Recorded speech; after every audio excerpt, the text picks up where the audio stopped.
Bismillahirrahmanirrahim. Alhamdulillahirabbil alamin arrahmanirrahim maliki yaumiddin iyyaka na'budu wa iyyaka nasta'in ihdinas siratal mustaqim siratal ladzina an'amta 'alaihim. Bismillahirrahmanirrahim. Niku sing innahu fakkara wa qaddar nggih. Bismillahirrahmanirrahim. Dzarni wa man khalaqtu wahidan wa ja'altu lahu malam mamduda wa banina syuhuda. Bismillahirrahmanirrahim. Dzarni wa man khalaqtu wahida. Dzarni galo sira Muhammad. Dzarni galo sira Muhammad ni ing ingsun Allah. Utrukni tegese ninggalno sira Muhammad ni ing ingsun. Waman lan ing wong khalaqtu kang gawe sapa ingsun. Waman lan ninggal ing wong khalaqtu kang gawe sapa ingsun. Atfun te dawuh waman khalaqtu diatofno alal maf'uli ing atase maf'ul aw maf'ulun ma'hu to dadi maf'ul ma'. Tak gawe wahidan wong iku tak gawe wahidan hale tanpa tandingan, tanpa sebagian ulama maknani tanpa keluarga. Sing pas niku tanpa tandingan ya, orang sing tanpa tanding, tanpa napa nggih, tanpa pesaing saking hebate niku. Halun te dawuh wahidan dadi hal min man saking dawuh man. Au min dhamirihi utawa saking dhamire man khalaqtu al mahdhufi kang den buang min khalaqtu saking dawuh khalaqtu.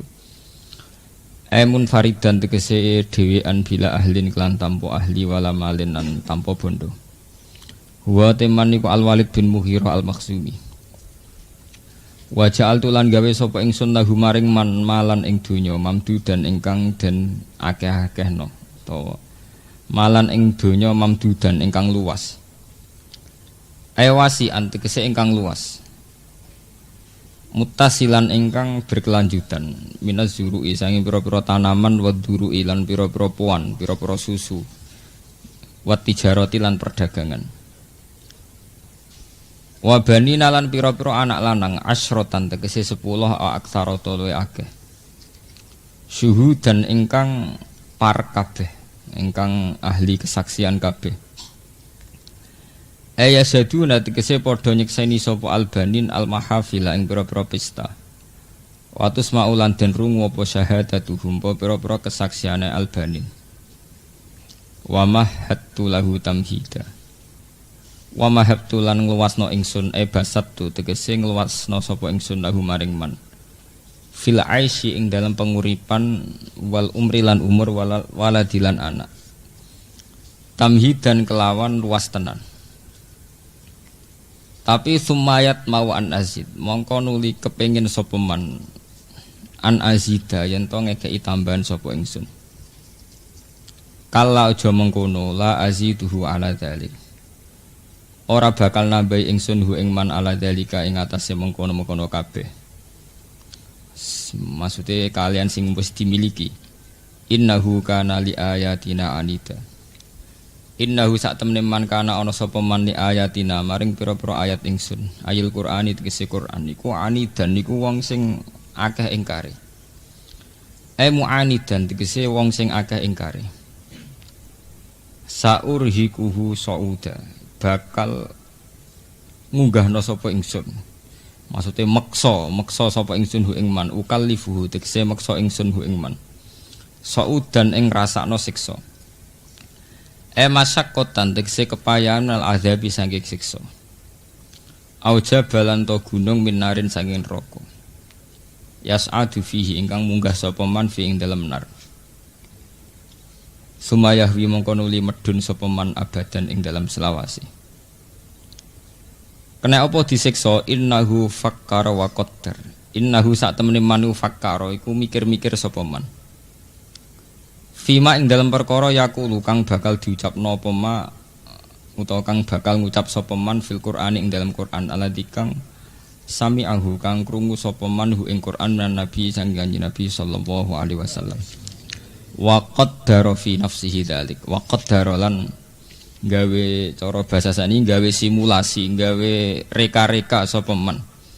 Gawe kira-kira gawe rekayasa, gawe reka-reka sapa man fi nafsihi dzalik. Ing dalam awak dhewe ne man dalika ing kono-mengkono fi ma yaqulu fil Qur'an. Mun kula terangaken mulai zarni wa man khalaqtu wahida. Niki kula terangaken dados nggih cara ilmu tafsir nggih. Wonten kaidah nggih, wonten kaidah baku teng ilmu tafsir nggih niku al ibratu bi umumil lafzi la bi khususis sabab. Nggih, al ibratu bi umumil lafzi la bi khususis sabab. Bahwa yang kita ambil saking kesimpulan Quran itu adalah keumuman lafaz. Bukan khusus sebabnya pas ayat niku turun. Terus misalnya kados Nabi ketika dijak kompromi ibadah menyangkut ideologi atau akidah. Nate tiang-tiang kafir Quraisy niku rak tiang-tiang terhormat. Teng pundi mawon nak tiang terhormat niku purun kompromi. Ngene lho Mat.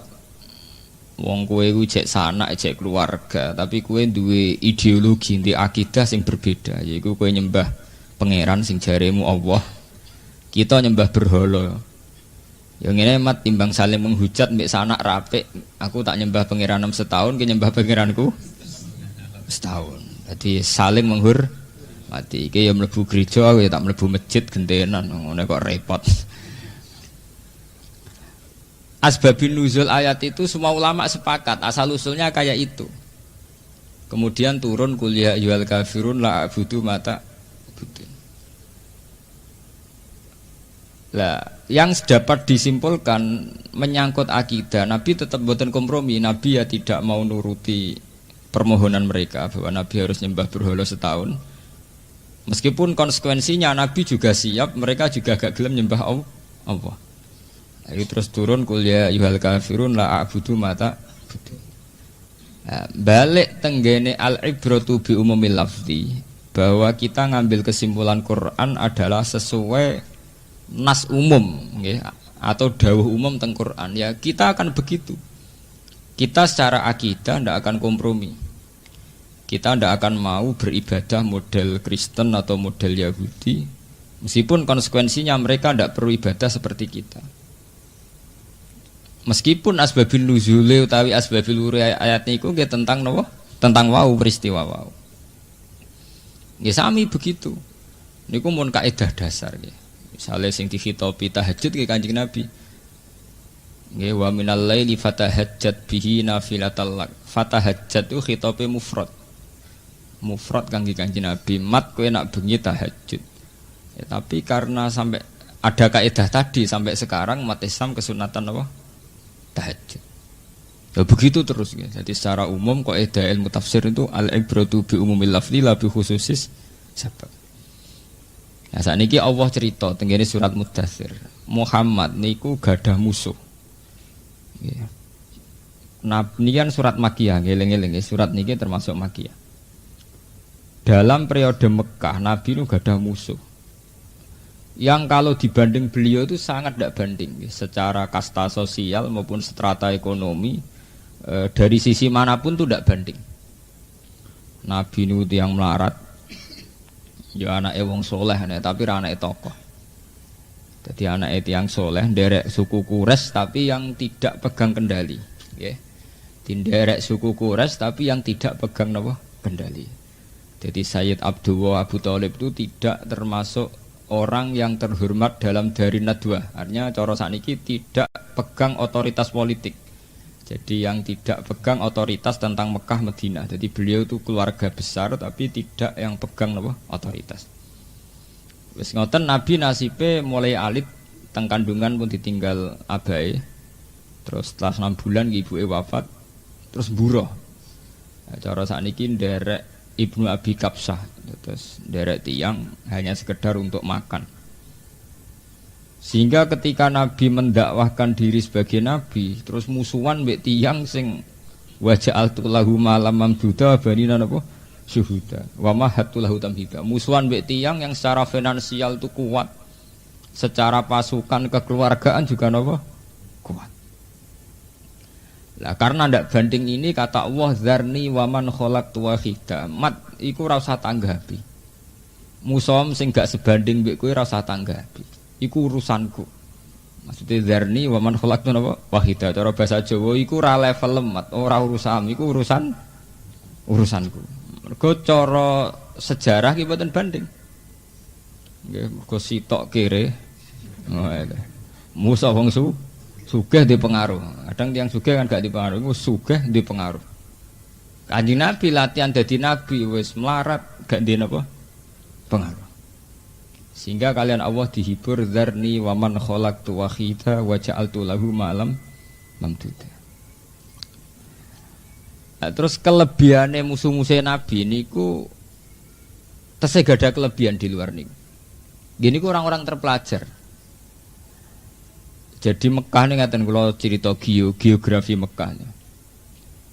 Mekah niku semenjak Nabi Ibrahim niku dibuka. Gini ku lewat Ismail ya. Lewat Ismail niku Mekah dibuka. Terus Nabi Ibrahim tiang Palestina. Kemudian dapat wahyu. Intine wahyu niku kan manggen tenggene budi Mekah. Ini sing disebut Robbi inni askantu min dzurriyyati biwadin ghairi dzar'in 'inda baitikal haram. Nabi Ibrahim secara realistis niku sadar Mekah itu tidak tempat yang pas. Karena nggih tandus. Karena Mekah niku tandus, Nabi Ibrahim donga kalian Allah supaya Mekah itu menarik. Menarik secara ekonomi. Sehingga karena menarik itu cara sakniki dadi kota wisata, jadi lintasan perdagangan. Nah, jadi Mekah ini ya enggak ada yang diekspor ya. Mestinya Mekah itu hanya importir. Karena negara tandus butuhnya ada makanan, ada pakaian. Mekah pengen ekspor wong tandus. Nah, tapi kersane pangeran Mekah adalah daya tarik. Wong waras sampai wong edan itu seneng kaji nih. Umroh ngoten, mulai kiai sing serbanan sampai artis sing blodor ge seneng napa? Umroh. Umroh itu jadi tren. Ngoten. Ka'bah nggih ngoten, mulai riyen tiyang soleh sampai Abraha niku nggih tertarik mbek napa? Ka'bah. Raja Abraha iku kepengin mindah Ka'bah. Ya mergo Ka'bah menarik, iki nak tak pindah ning daerahku dadi dhuwit. Dadi mulai riyen kasusé Ka'bah kasus dhuwit. Sampai saiki dibisnisno macam-macam. Wong bisnis umroh haji ya mergo napa? Dhuwit. Mulai riyen Abraha itu mau pindah Ka'bah mergo dianggap potensi napa? Dhuwit, potensi ekonomi. Di Ka'bah mulai riyen nu nasibe nu sial. Lho nggih tenan niku kula cerita setare. Sampai ketika Nabi Ismail, Nabi Ibrahim pertama latihan dadi nabi teng Mekah. Pas latihan dadi nabi niku proyek pertama napa? Antahira baitiya litaifina wal akifina war rukais jahim. Ka'bah iku singkirno, berhala-berhala pinggire Ka'bah singkir. Mergo wong kafir iku nggih berhala, nek arane pinggire Ka'bah gak marem. Jadi gawe sesajen, gawe lata, gawe hubal itu nak rane pinggire Ka'bah gak marah. Mulane pas Nabi Ibrahim dadi nabi ning Mekah, periode dakwah teng Mekah maksud kula. Niku rapot pertama, proyek pertama kan napa? Antahira baitalito. Sampeyan delok teng tafsir-tafsir, minal ausan, mergo ning kono disekelilingi bro. Jadi tekan wong nakal tertarik nggih mriku. Kedua, pertama Nabi Muhammad dadi nabi teng Mekah. 12 tahun ngantos 13 tahun teng Mekah niku ngilangno berhala king Ka'bah ora berhasil. Kok Abu Jahal senengane ya salat pinggire Ka'bah. Ya ning pinggire berhala-berhala niku. Abu Lahab wis seneng wiridan teng pinggire napa? Berhala. Mane Nabi dendam, cek dendam piye ngilangno berhala kok pinggire Ka'bah. Beliau ndak punya otoritas politik wong keok. Mulane kabeh tarikh ijma ketika Rasulullah pertama Fathu Mekah niku rak beliau nggawa tongkat pertama Fathu Mekah napa? PR Nabi ngrubono berhala halal Ka'bah. Nggih mboten tentang tarikh-tarikh Nabi pertama Fathu Mekah rak ngrubono berhala halal Ka'bah. Mergo mulai dhisik nasibe Ka'bah ku sial. Delalah wong kafir-kafir tekan nggih berhala ku senenge pikire napa? Ka'bah. Mulane tentang tarikh-tarikh Nabi Fathu Mekah pertama ngrubono napa? Berhala. Ambek ngendikan kul ja'al haqqu wa zahaqal napa? Batil. Lha nu nganti sakniki ngene bolak-balik al ibratu bi umumil lafzi la bi khususis sabab. Bahwa ibarat dalam napa? Dalam satu peristiwa itu mboten penting. Sementing umumul lafzi, nasnya lafaz. Jadi akhirnya sampai saat ini kita mestinya tetap kena khitab antohiro baiti alitoifin wal akifin warukais. Jenenge Ka'bah kudune spesial, sesuatu yang spesial diperuntukkan bagi mereka yang ingin sujud, ingin iktikaf. Bukan sesuatu yang bisa dikomersialkan, bisa dibuat kemusrikan. Nah, saya sampean takokno sing kaji-kaji umroh. Ngambung Hajar Aswad itu butuh biaya. Sampeyan nyewa Madura loro wong sarjana-sarjana iku dikawal. Iso ngambung Hajar Aswad bayar sakmene iku siap dikawal. Mergo nek ra iso kaya rebutan. Ngambung Hajar Aswad e napa? Dimaklarno dicaloni jane. Sese Zam-Zam barang ngoten semua. Tapi itu sejarah lama sekali, tua sekali. Ka'bah dikomersialkan itu tua sekali. Sangat tua. Liyane Ka'bah nggih ngoten, nasibe Quran, nasibe ulama, nasibe ilmu agama nggih dikomersialno. Itu sudah sunnatullah, orang tidak bisa ngelawan. Sebab itu Quran mulai awal sampai akhir dia sering ngekei warning, ngekei peringatan dia sampai yastaruna bi ayati samanan apa? Qalila. Jangan sampai menjual ayat-ayatku dengan harga yang murah. Nggih delok wae pilkada dialil tabrak-tabrakan. Kabeh ya kiai, kabeh duwe dalil. Apa hubungane calon bupati mbek dalil? Tapi wae pilkada ya dalil ngalor ngidul. Wis nasibe Quran mbek Ka'bah nggih mirip. Dadi nggih.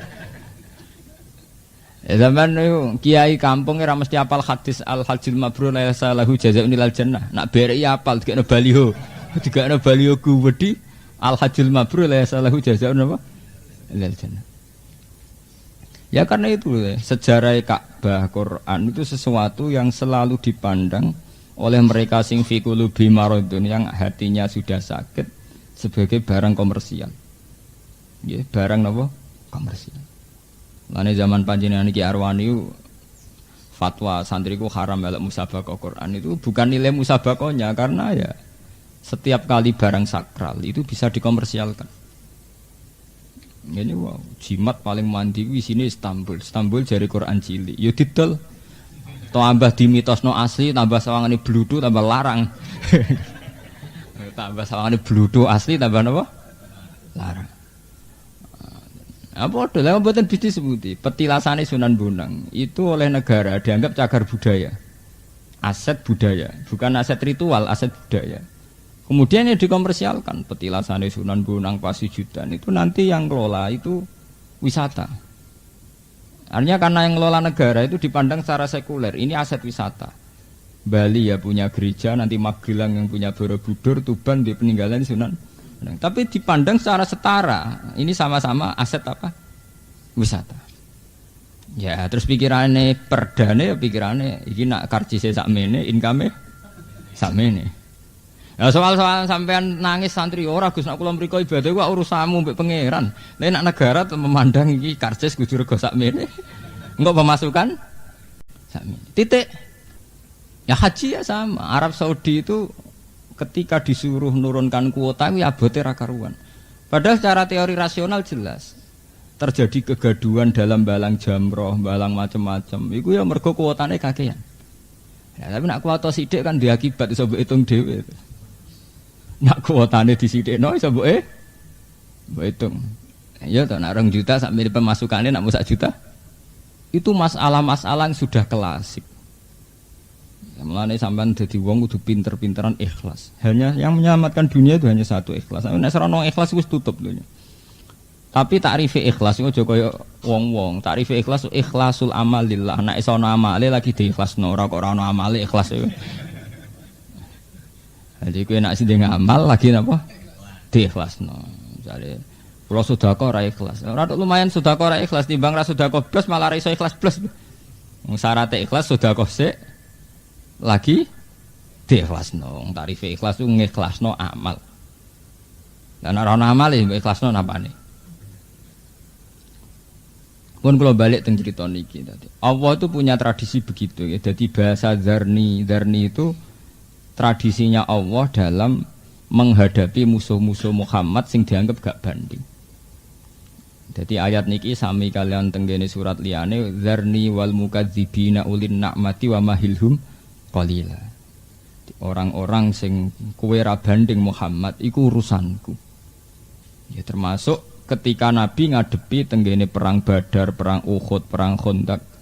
Ketika Nabi musuhe luweh akeh berlipat-lipat, misalnya Nabi namung 3.000 musuhe 11.000. Niku Allah nggih selalu ngendikan iku urusanku Muhammad. Kewajiban syariat perang-perang. Tapi soal teknis menang iku aku. Sampai wa ma ramaita idz ramaita walakinna Allaha rama. Hakikate kowe iku ora tau perang. Ora tau iso malang panah. Wong panah ya Mas cekethek. Panah sahabat itu panah wong kere-kere. Musuh senjatane wong kafir canggih. Umpama Roma Muhammad tenan ya kalah. Mulane wa ma ramaita idz ramaita walakinna Allaha rama. Sing mari menang ora panam, sing ora mutu iku. Sing mari menang ya pengiran. Iku wis dadi sunnatullah. Lah sunnatullah begini itu pada ulama tertentu kados Abdul Hasan As-Sadali, Abu Yazid Al-Bustami, ulama-ulama dulu itu tertanam betul. Tertanam bahwa setiap punya musuh itu kontrak komitmen itu kepada Allah. Dan betul-betul kepada Allah, iktimat ala Allah, betul-betul hanya bersandar pada Allah. Lah kita ning zaman modern dadi kiai, dadi mujahid, dadi mubaligh itu sudah terlalu rasional. Wong musuhe rasional ke rasional, akhirnya kita mesti kalah karena kita tidak akan menang dari segi rasional. Lho nggih to nggih. Misale sampean kiai ning desa rata-rata kiai melarat. Wis melarat klunak-klunuk sing seneng kiai wong supek-supek tok. Timbang anake nang omah ngrameni mbok wis kono melok ngaji ning langgar ame ning omah mbok niat ngaji mbok ora pokoke butuhe ra ning ora ning omah. Ngono ngaji mbok teleteni 3 tahun baru iku kerja ning kota ya silang asare ngaji ya napa? Hilang. Engko sing wis wong sugih seneng kiai ora milih kiai tanggane mergo isin kenal kiai desa, milih kiai sing luwih gedhe kan akeh. Dadi kiai ku lara kabeh. Sing seneng asli wong desa pas-pasan, ya anake kon ngaji mergo timbang ning omah ngrameni. Sing seneng kiai wong sugih, ndekne mau milih kiai tanggane, wong iso kiai sing luwih gedhe. Iya to, misale wong desa tanggam jenis seneng kiai, duwe mobil 3, kira-kira sing diswani kuwi apa kiai-kiai nduk? Kira-kira mesti kiai nduk to. Mergo dekne lha apa iso kenal kiai gedhe kok kenal kiai cilik. Padahal sakjane sing perlu santunan sing cilik. Artinya apa? Saat seorang ulama atau kiai tidak sangat dekat dengan Allah, itu akan tersiksa, sangat-sangat tersiksa. Ngadepi musuh ya bingung, ngadepi tanggung jawabnya ya bingung, karena kita tidak punya siapa-siapa. Kita hanya punya Allah. Di akhirnya uring-uringan. Ya mulane ciri utama kiai rong tok makom a'la iki uring-uringan. Ya karena itu tadi dia akan sering kecewa. Wong dikandani ra nurut. Padahal aku berjuang ikhlas tak omongi ra nurut. Akhirnya uring-uringan. Itu nggih keliru, uring-uringan gitu. Kita ini jadi kiai itu plus akidah. Cara akidah pangeran kan inna huda Allah. Ya dimaya sa dilumai. Kita harus iman betul bahwa hidayat di tangan Allah. Bahwa anak tanggaku wong sing tak kandhani ora ngandel ya wis innal huda Allah. Sehingga ikatan kita dakwah ya karena Allah menyuruh kita napa? Dakwah. Tidak ada transaksional. Kita tidak berharap mereka iman sama Allah, iman sama Nabi itu enggak. Kalau itu yang kamu inginkan, kamu mudah kecewa. Karena mereka tentu tetap dalam kendali Allah, bukan kendali kita. Innal huda napa? Huda Allah. Nah, ketika demikian ya, dulu zaman Abdul Hasan As-Sadali itu sampai wonten Hizib Nasor, zaman Imam Ghazali ada Hizbul Ghazali, zaman Imam Nawawi juga ada Hizbun Nawawi, itu pernah mengalami tragedi-tragedi berhadapan-hadapan sama penguasa.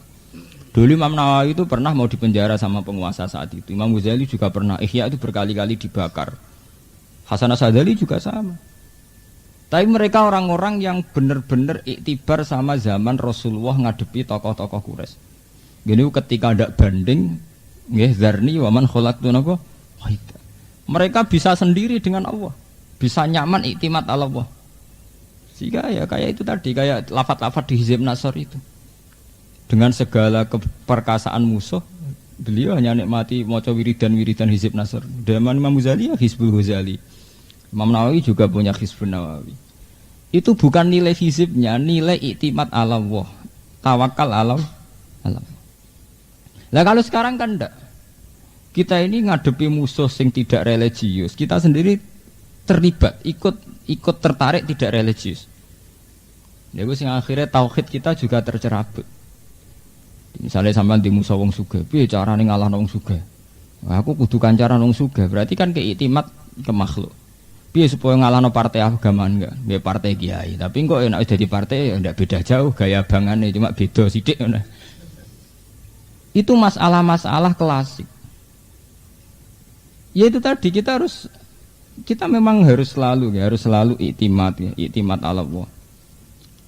Ini penting kula aturaken teng mriki karena saat kita pakai teori rasional, pakai akal, iku kowe kalah. Mergo semenjak dulu mulai Nabi Ibrahim sampai Nabi Muhammad gak ada nabi yang menang ning musuh mergo nganggo teori akal iki mboten. Semulai riyen itarsalna alihim riha wa junudalam taruha maromaita idromaita walakin nawah selalu melibatkan kekuatan alam, kekuatan Tuhan. Karena hitung-hitungan akal mesti kalah. Wong jumlahe musuh ya ora banding. Jumlah pengaruh nggih mboten banding. Paham nggih? Mulane Kanjeng Nabi dihitopi dzarni waman khalaqtu wahida wa ja'altu lahu malam mamduda. Musuhmu iku duwe dhuwit sing akeh malam mamduda. Wa bani nasuda duwe pengaruh ning anak-anak sing kuat-kuat. Wa mahattu lahu tamhida, dia hartanya meluas kemana-mana.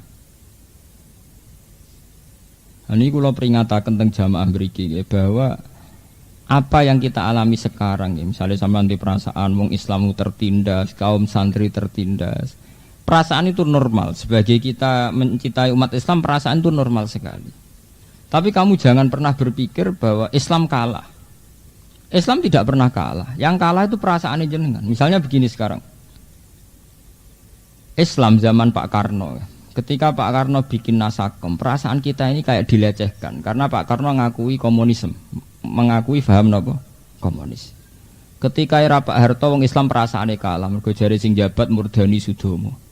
Mau ketika era Megawati jare PDI ora partai santri. Mau ketika era Habibie kalau merasa kalah ya kalah terus.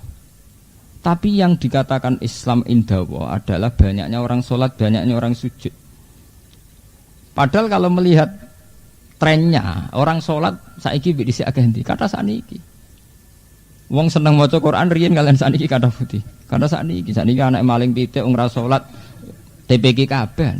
Bapake ra iso maca Quran, anake umur 6 tahun pintere ra karuan go sekolah TPQ. Bapake ra iso salam, anake salam fase-fase. Ya akhirnya teori kemenangan sekarang perasaan umat Islam terutama Islam politikus itu mempolitisir masalah menang dan kalah. Kita dipolitisir umat Islam tertindas karena enggak pegang cambuk kekuasaan. Umat Islam dihina karena tidak pegang otoritas kekuasaan. Itu teori mereka. Sebetulnya dalam teori Tuhan, selama kita tidak melakukan kemusyrikan, selama kita masih baik-baik saja, suka sholat, suka kebenaran, suka Quran, ya itu menang. Tapi kita akan sering pakai ukuran kemenangan tuh kalau jago kita bupati, kalau jago kita DPR. Nah, presidennya kiai ngerasa menang, bareng dilengserno ngerasa kalah. Nah, itu kan logika politik. Nah, logika Islam pas jadi presiden sholat, oh ya sholat. Pas orang presiden sholat ya menang terus, bisa sholat. Ya hanya gitu saja pakai ukuran. Mergo sing darani Islam ya bunyal Islam ala khamsin syahadati alla ilaha illallah wa anna muhammadar rasulullah wa iqamis sholat wa itais. Orang ana hadis bunyal Islam ala khamsin nasbil imam. Iku akal-akale akidah sing wis setengah politik. Tapi ning hadis ora ana bunyal Islam ala khamsin pokoke maca syahadat wa iqamis sholat wa itais. Dadi gamane cara pangeran dige gampang ae. Cek partai mau apa, cek pilkada mau apa, ngerjek sholat, cek zakat, cek menang. Pulau jago menang, kowe ora tau zakat, ora tau sholat. Ini perlu aturaken temriki karena ukuran-ukuran menang kalah itu telah menjelma sebagai ukuran yang diciptakan politikus sehingga kita merasa menang kalau jago kita bupati, gubernur, merasa kalah kalau enggak. Kemenangan Islam adalah kemenangan ketika agama ini sudah mengambang, sudah kelihatan membumi cara bahasa Indonesia. Ini ku huwallazi arsala rasulahu bil huda wa dinil haqqi liyudhhirahu 'ala dini apa? Kulli, bahwa yang penting risalah Muhammad ini kelihatan muncul. Izhar itu sangka kata azhara yudhiru izharon, artinya muncul. Yang penting syariat Islam kelihatan muncul. Nah, betul muncul saat ini. Teng Jakarta itu masjid ge mewah-mewah. Padahal Jakarta kurang kota maksiatnya. Ini masjid ya mewah-mewah. Tempe ki ya ribuan, mungkin jutaan. Di kampung-kampung madrasah mbok mengkas mungkin ora pirang-pirang ribuan. Wong sing klunak ngono nggo tasbih jek ribuan. Artinya jumlah wong sing ngefly ambek nggo minum iku ambek sing nggo tasbih jumlahe jek akeh sing nggo tasbih. Makanya ukurannya menang itu cara pengira sederhana, yaitu tadi sementing liyuzhirahu 'ala dini kulli. Agama sudah izhar, sudah kelihatan. Ya, tapi itu tadi kita merasa kecewa karena pakai ukuran sendiri. Ya, nah ini mulane perlu diwaca zarni wa man khalaqtu wahida mat wong-wong sing musuhe kowe iku urusanku. Sing penting urusan adalah tabligh. Akhirnya tenan. Nabi tidak pernah secara politik benar-benar menguasai Mekah. Tapi Nabi saged menguasai qulubud du'afa. Mendapat simpati dari khalayak ramai. Orang-orang yang merasa tertindas, tersingkirkan itu simpati semua sama Rasulullah. Sehingga Nabi saat itu sudah merasa menang. Nabi saat itu sudah merasa menang karena para tokoh-tokoh, para du'afa, para mustadafin sudah simpati sama beliau. Lah ketika mereka simpati mbek Nabi ora dijak liya nggih kecuali disak sujud ning gone Allah. Gini ku sing disebut ning gone Quran di bulan Bali ini fafirru ilallah wa man ahsanu qalam mimman da'a ilallah. Ketika mereka sudah loyal sama Nabi, Nabi sebagai Nabi ngetokno Nabi ini. Gini ku wa man ahsanu qalam mimman da'a ilallah. Terus diajak ilallah, diajak menuju Tuhan. Lho niki perlu kula terangaken teng mriki. Ya sudah diajak ke Allah saja, itu saja titik. Nah, tapi kemudian ada ilmu yang saya tidak sependapat. Kemudian kemenangan orang Islam ditanggali setelah Nabi Fathu Mekah. Ini kula mboten sependapat. Akhirnya wong Islam saiki itu, terutama banyak tokoh-tokoh politik yang membuat sistem kemenangan adalah sausé nalokno lawan. Iku tanggal kemenangan wong Islam dihitung ba'da Fathi Mekah. Di mana digambarkan Nabi secara de facto itu presiden Medina, presiden Mekah. Dan digambarkan orang kafir azillah sudah hina semua. Ya akhirnya itu tadi cara kula itu salah. Kemenangan seorang nabi adalah keberhasilan menciptakan Islam atau membumikan Islam di bumi. Cara bahasa saya ini mempopulerkan Islam, bukan diukur zaman Nabi Fathu Mekah. Cara kula Nabi Fathu Mekah ora Fathu Mekah iku wis menang ketika Nabi berhasil nyolatno wong, Nabi berhasil mentauhidno wong wis menang. Cek secara politik menang cek kalah. Lah nek kowe ngitung menangi Nabi ba'da Fathu Mekah berarti Nabi zaman ning gone Mekah ora sukses ya. Padahal dasar-dasar agama diciptakan beliau zaman teng Mekah. Berarti kedaran Nabi-Nabi Yahya Nabi gak sukses, mergo matine terbunuh. Lah nek kowe nganggo kriteria iku banyak Nabi yang gagal. Nggih to, rata-rata Nabi ku gak happy ending, rata-rata kalah mereka. Nganti kabudut itu ya ora pengaruh. Rata-rata Nabi nganti kabudut itu sukses ta ora? Ora sukses. Kalau kamu ukur pakai sampai menjelma jadi presiden atau sampai jadi penguasa. Jadi cara kula Fathu Mekah itu diantara peristiwa penting yang dialami Rasulullah titik. Tapi jangan pernah itu kamu anggap ukuran bahwa Nabi sukses setelah menguasai apa? Mekah. Mergo nak ukuran ini kamu ciptakan, nanti kowe ngukur kiai sukses nek dadi DPR atau dadi bupati, mergo dianggap diotori. Kiai sukses adalah kiai yang hidupnya itu da'a ilallah, dia sendiri amila sholihah wa qala innani minal sudah, cara Quran orang sukses adalah orang terbaik, wa man ahsanu qolan, orang terbaik adalah da'a ilallah, sing dia mental tabligh da'a ilallah. Selain da'a ilallah ngajak-ngajak ning Allah, dia sendiri berperilaku baik wa amilan apa? Sholihah. Wa qala innani minal muslimin, dan dia orang yang Islamnya baik, berserah diri. Titik. Nah, ini kalau aturakan, mereka saat ini Islam Indonesia, Islam politik kabeh. Kuyai melok pilkada kabeh, melok partai kabeh. Ukuran menang kalah, jagone menang atau kalah. Itu ukuran yang diciptakan dunia politik. Dunia politik tentu membuat ukuran menang kalah itu karek dadi ta ora. Tapi mosok Islam kon nganggo takrif menang kalah nganggo dunia politik. Nah cara Islam ke mati syahid, ke perang mati syahid. Cara Islam ya menang. Iskariman umut napa syahidan. Sing darani kalah nek kowe dadi munafik utawa dadi lari saka musuh iku sing darani kalah. Lha nggih to, sampean perang mbek Abu Jahal to mbek wong kafir. Kowe mati iku cara Islam ra kalah. Sing darani kalah nek kowe pengecut utawa dadi munafik to malah. Nah. Lah nek cara ukuran politik tentu perang tanding kalah mati darani kalah. Kowe wani darani sahabat berarti sing mati-mati ku sahabat kalah kabeh. Ngono aja geman, melok bintu-bintu aja geman. Sing bintu ben bintu, sing ora usah bintu aja melok-melok napa? Bintu. Mana bener nasihate Quran wala takunanna minal jahilin, aja melok-melok bintu. Engko iku bintu, nggih ukuran menang kalah kok nganggo ngono. Iku kan kedikte mbek ukuran politik. Ukuran politik menang kalah tentu diukur jadi bupati atau presiden atau gubernur. Ya sama ukuran ekonomi ya gitu. Menang kalah diukur di bis piro, duwe aset piro, duwe saham. Tapi masa Islam pakai ukuran itu? Ana wong dadi buruh, selawase buruh, tapi dia iman billah kayak Bilal. Ya cara Islam dianggap wong menang karena dia sukses mempertahankan iman. Bilal, Ammar, Suhaib. Dulu Rabi Adawiyah juga seorang amat, dianggap sukses, dia menang cara Islam karena dia berhasil mengendalikan nafsu, berhasil jadi orang soleh. Memang kaya enggak dilarang Islam itu enggak. Orang jabat juga enggak dilarang Islam enggak. Tapi jangan pernah itu jadikan ukuran menang atau kalah. Nauzubillah min syarri dzalik. Kalau kita sudah pakai ukuran itu tuh kita kapitalis. Kita terjebak pikiran-pikiran modern yang menyesatkan. Jadi cara kowe kok kowe pacaran, mbok kasil rabi mbok ora gak nganti zina iku menang cara Islam. Nah, kalau kasil rabi tapi bar kecelakaan yo kalah jenenge. Lho Islam tetap pakai ukuran taat atau maksiat. Ini penting kalau aturaken teng mriki karena kita ini sudah terjebak ukuran-ukuran yang salah. Nggih, pakai mizan, tidak pakai mizanus syar'i, tapi sudah pakai ukuran-ukuran yang diciptakan manusia. Ini misalnya Pulau Jeeling zaman Muhammad Pasuruan Sugeng. Ini kan secara finansial ya kaya, beliau punya Mercy diberi orang atau apalah, pokoknya banyak lah, secara finansial itu banyak. Itu di Jawa Timur itu sudah kayak jadi mitos nak kiai keramat itu sing tamune akeh duwe akeh.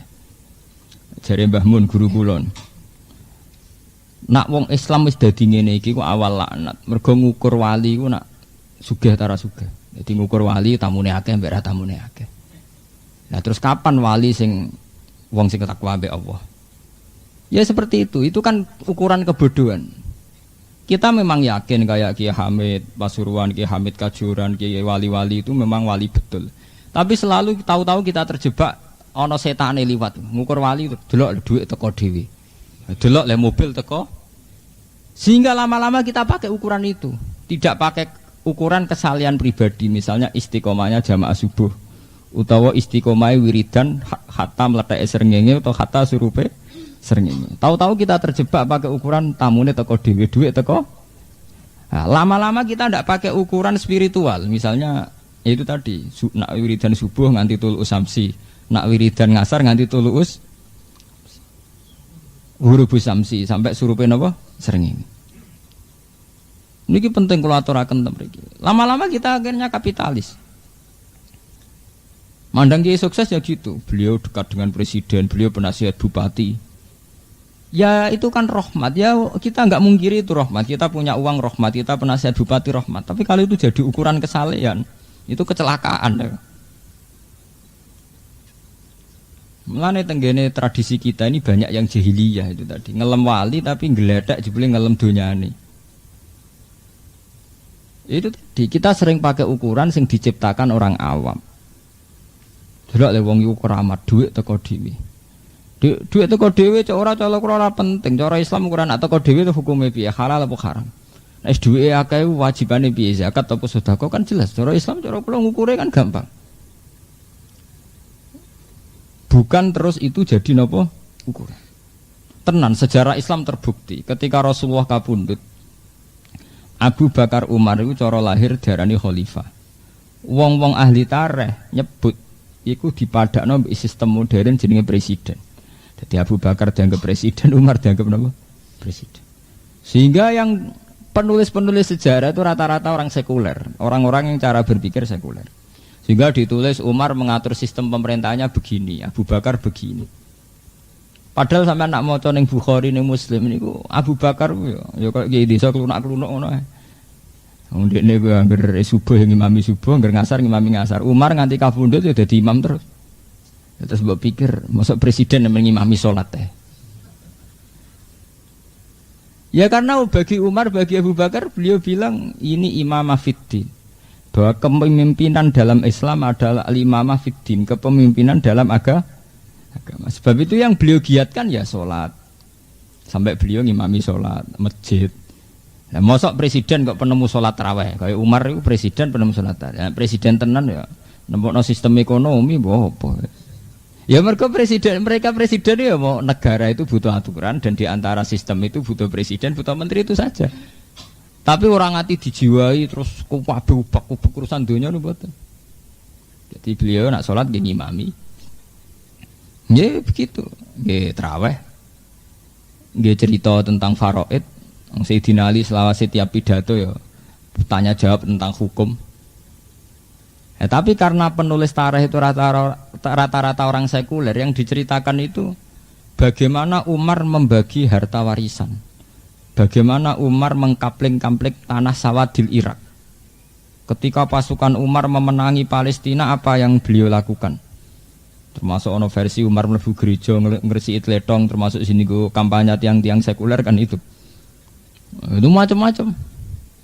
Karena mereka analis-analis dari orang barat dari itu enggak pernah menganalisa secara religius. Mereka menganalisa secara tipikal mereka. Negara mereka sekuler. Dingamati tokoh-tokoh Islam pun secara apa? Sekuler. Lah repotnya tarikh itu yang merasuki kita sampai sekarang bahwa Umar itu seorang presiden dengan sistem pemerintahan yang kada wa kada. Padahal sampai nak delok teng tarikh-tarikh versi Bukhari, Muslim, versi ulama-ulama itu sederhana sekali. Sederhana sekali. Bahkan Imam Ghazali itu punya riwayat, ya banyak ya ulama-ulama punya riwayat. Umar itu ambek anaknya ini nak salin kelambi. Ibnu Umar itu salin kelambi ya barang sepele, nek kelambi anyar Pak. Tuku ning pasar ya murah. Tak kok, kok kartu kelambi kon dicuk nggo ora kerja. Disukani tiang. Lah ya kok iso dikeki wong ngalah sebabnya apa? Nggih, sebabnya semua apa? Nak sebabnya mergo anakku khalifah iku jenenge korupsi, iku dosa. Ha bojone entuk cindra apa ta takoki. Lah kowe kok ndek mas-masan iku ndi? Geng niki. Muga kira bojoku kira-kira dikeki ta ora nggih mboten. Ya berarti wae rakyat. Wis tak ngambek cerita-cerita ya karena beliau ya ndak presiden sing presiden mboten. Ya biasa mawon Umar. Piyambake nak kunut niku nggih ketara nak wong alim, ketara nak wong ulama wali niku. Beliau nak kunut ya sampai tenggene Muin teng Wahab. Wa yusannu ziyadatu kunuti Umar, nak kunut disunatno nambahi kunute Sayyidina Umar. Jadi Allahumma hdini fiman hadai wa afini fiman afai tak terus iku diterusno nganggo kunute Umar. Wa nakhla umayyaf juruka. Ya Allah, saya bersumpah akan menjauhi orang yang ngelacuti jenengan. Ya akhirnya ini termasuk ini auzubillahi minal kufri dan semacam-macam. Artinya dari produk yang dihasilkan oleh Umar tentang doa-doa kunut, tentang perilaku-perilaku ibadah nunjukno betapa aktivitas beliau ya seputar religius. Natijanya ngoten seputar napa? Tapi kan sudah kadung disejarahkan bahwa Umar itu adalah seorang presiden sing ngamati wong kampus. Sebagian mereka berpikir sekuler. Akhirnya yang diamati itu sistemnya saja, sistem kenegaraan Umar. Padahal zaman Umar itu duka tenan, diomongno ngono duka tenan. Saya punya bukti banyak. Ketika Sayyidina Umar itu memutuskan satu sengketa karena Umar seorang khalifah, niku disebutno hadza hukmuwah. Bahwa ini hukmuwah karena Umar adalah khalifatul Rasulillah dan Rasulullah adalah Rasulullah. Berarti yang diputuskan Umar sama dengan yang diputuskan Rasulullah. Iku Umar jawabnya Kul hadza hukmu Umar, katakan bahwa ini keputusan Umar karena keputusan Allah tidak pernah salah. Kalau Umar mungkin salah. Artinya apa kesimpulannya? Bahwa Umar ketika jabat presiden tidak pernah merasa punya otoritas tunggal bahkan untuk memutuskan konflik yang terjadi pada rakyatnya. Ya beliau bilang kalau ada masalah diputuskan. Tapi kulu hadza hukmu Umar, katakan bahwa ini keputusan Umar, yang riskan salah, yang potensi salah. Dan itu dalam tarikh berkali-kali ketika beliau mau wafat banyak keputusan yang direvisi karena salah. Karena beliau menganggap khilafah itu tidak satu otoritas yang power game, yang powerful, yang kuat, yang tidak terlawankan, itu enggak. Beliau itu melakukan pemerintahan hanya sebatas bahwa negara atau rakyat atau dalam alam dunia ini butuh aturan, dan di antara aturan itu negara harus ada presiden, harus ada menteri. Itu beda dengan orang-orang modern menganggap presiden itu satu prestasi, satu kelebihan, sehingga ya itu tadi terus didewa-dewakan. Paham gini? Ini perlu aku aturaken teng mriki karena semenjak era politik dibuka secara luas teng Indonesia itu hampir semua partai yang menamakan partai Islam. Mulai nopo mawon. Lah ironisnya itu bukan urusan partainya. Oke lah bikin PKB, PKNU, LDII, Hizbullah sampai PBB sampai PKS. Oke lah bikin partai yang macam-macam sila. Tapi yang saya sesali kemudian menjadi satu pemikiran masyarakat bahwa ukuran menang kalah itu saat umat Islam jabat atau tokoh Islam apa? Jabat. Sebetulnya enggak apa-apa, bikin partai juga baik, enggak apa-apa. Tapi masalahnya masyarakat itu terus ikut-ikut berpikir nah ukuran menang kalah itu saat kita jabat atau tidak. Ini yang saya protes. Sebetulnya ya karena dalam sistem modern ada politik, ya silakan ada politik. Tapi jangan kemudian sampai jadi natijah kesimpulan ukuran menang kalah.